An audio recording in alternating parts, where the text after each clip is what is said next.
It was reported yesterday that armed bandits attacked a certain village in Kaduna State and kidnapped several innocent Nigerians, including an OHANAEZE chieftain, Eze Fred Awago. This tragic incident caused a lot of Nigerians to react differently. Based on that note, the former senator that represented the good people of Kaduna Central Senatorial Zone, Senator Ķ11, decided to react. While reacting, the former lawmaker made it known that Eze Fred Awago and OHANAEZE chieftain was among several individuals who were kidnapped yesterday at Anguwa, Gimbiya, in the outskirts of Kaduna City. Speaking further, Senator Ķ11 made it known that the bandits operated freely for hours. He ended his tweet by stating it clearly that this is the tragedy of our time.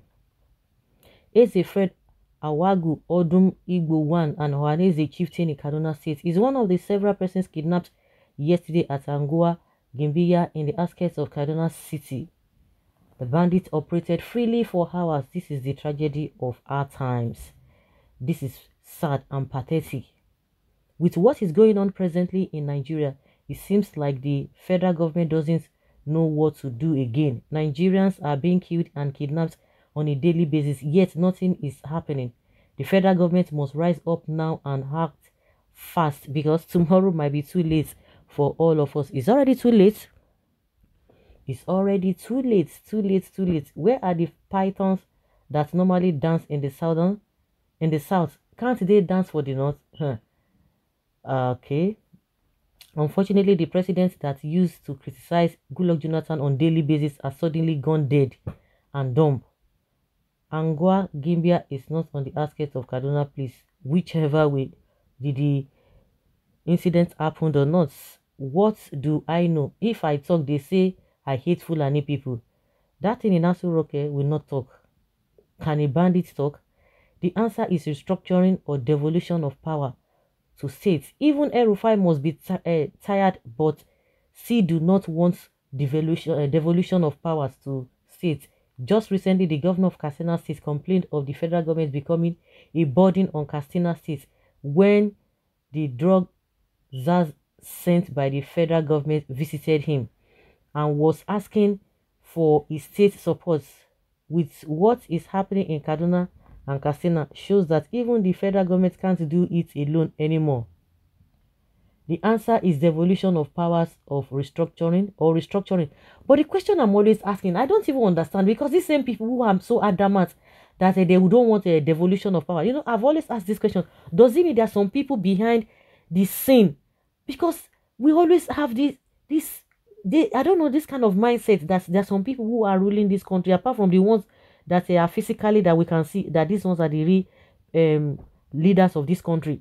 Because at the end of the day, the so-called people, the same people who are so adamant don't want to do the right thing, they are still going to come back to become ordinary people. So what will not be their gain at the end of the day? Because those ones who are not in power now, when they were in power now they are not in power, they are regretting.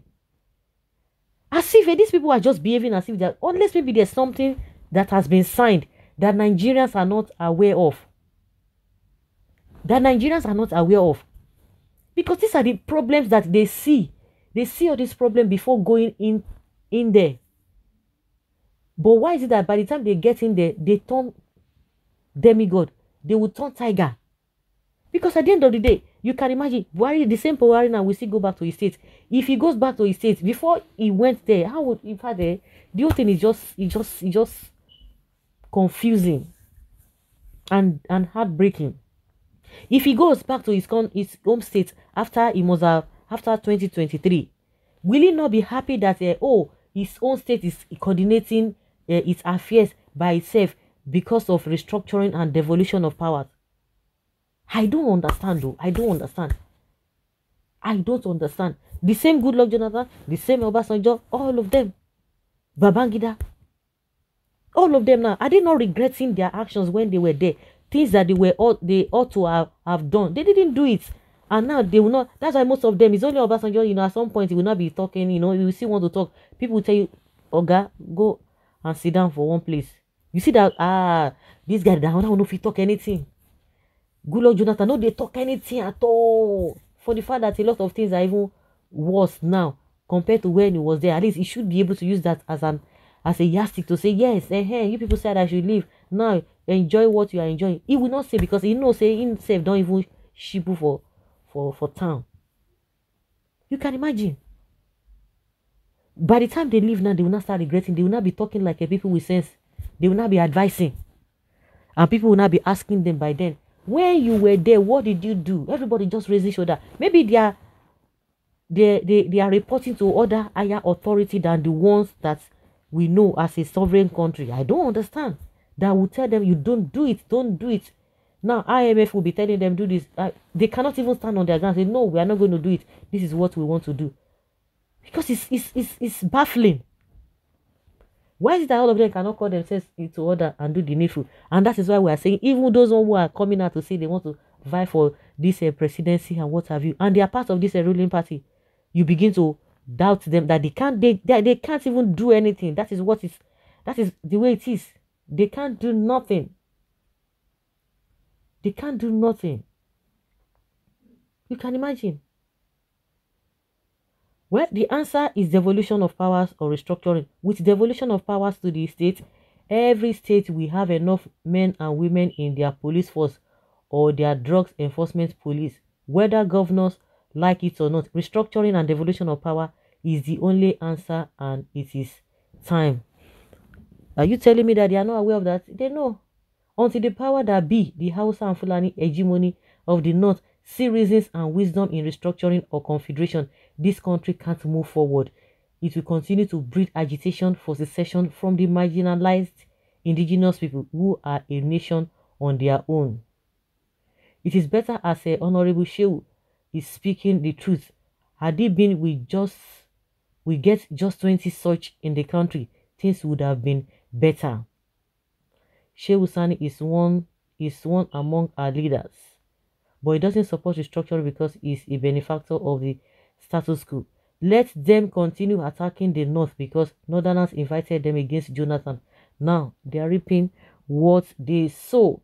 It is always my surprise they will operate for hours without confrontation for hours. Very, very unfortunate. Let Nigerian government continue to chase shadows. Maybe Biafra is chasing substance.